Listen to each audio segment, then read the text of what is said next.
اسارانا صاحب یہ فرمائے گا کہ ایک تو یہ جو تنخواہ دار طبقے کو جو تھوڑا سا ایک پینٹ کے برابر ریلیف ملا تھا وہ بھی اطلاعات ہے کہ واپس لے لیا. اس کی وجہ یہ ہے کہ جو حکومتی ملازمین ہیں, سرکاری ملازمین ہیں, ان کا پہلے 6% تھا, پہ اب وہ 10% ان کی سیلری بڑھے گی, تو جو سیلریڈ کلاس ہے وہ ایک دفعہ پھر پسے گی. خیر آلریڈی پس رہی تھی, وہ 3-4 ہزار یا 5 ہزار کا زیادہ فرق پڑ رہا تھا. لیکن کیا وجہ ہے اور کیا وجہ بنی؟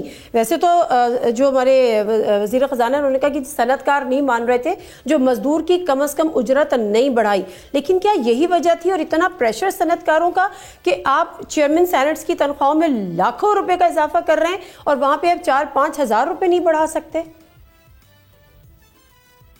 دیکھیں, جو یہ چائے پانی کا بل بڑھایا ہے نا 21 لاکھ تک لے کے گئے, یہ میرا خیال ہے یہ ہونا چاہیے کو کم از کم 57-58 لاکھ کے اوپر.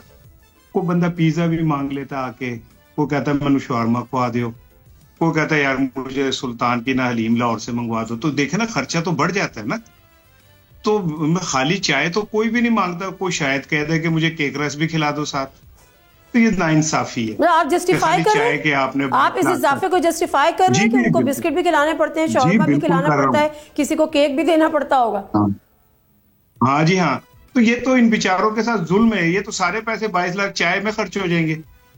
تو میرا خیال ہے کوئی 44-45 لاکھ روپے کا بل ہونا چاہیے, جس میں کیک, پیسٹریاں اور کیا کہتے ہیں, کوئی حلیم, کوئی پیزا, کوئی برگر, کوئی شاورما.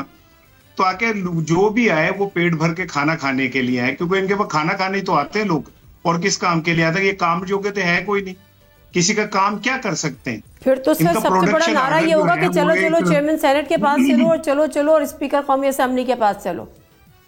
جی جی ہے نا, ایسے ہونے والا آنے والے وقت میں. چلے بالکل ایسے ہی, کیونکہ عالم ان کا یہ کہ ان کا پروڈکشن آرڈر تو ایک جیل سپرنٹینڈنٹ اٹھا کے باہر پھینک دیتا ہے. یہ کرنے جو کہ تو کچھ ہے نہیں, چلو لوگوں کو چائے پلا دیں, کہ کوئی کیک پیسٹری کھلا دیں. اور میں تو ایک شکر ہے میرے وزیر خزانہ نے مجھے غلط فہمی سے نکالا.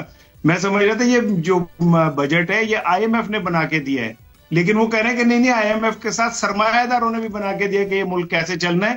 ان سرمایہ داروں نے جو 30 لاکھ کے نیٹ ورک ہے نا ہمارا, جو وہ کیا کہتے ہیں ٹیکس نیٹ ورک, اس میں بھی نہیں آتے.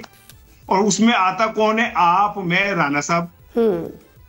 اور ہمارے اوپر وہ لوگ بیٹھ کے یہ طے کر رہے ہیں کہ جی ان کو یہ ملنا چاہیے یا نہیں یہ ملنا چاہیے, جو اس ملک کے سب سے بڑے بینیفیشری ہیں, اور ٹکا واپس نہیں کر رہے اس قوم کو.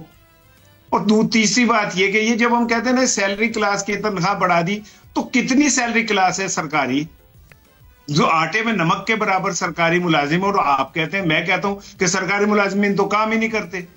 ان کی تنخواہیں بڑھانے کا آپ کو بڑا شوق ہے. آپ نے کبھی پرائیویٹ سیکٹر کو دیکھا ہے کہ تھرڈ پلر کے طور پہ اسارانا صاحب جو سب سے زیادہ تھرڈ پلر کے طور پہ سامنے آیا جو ٹیکس پہ کر رہا ہے وہ سیلریڈ کلاس ہے.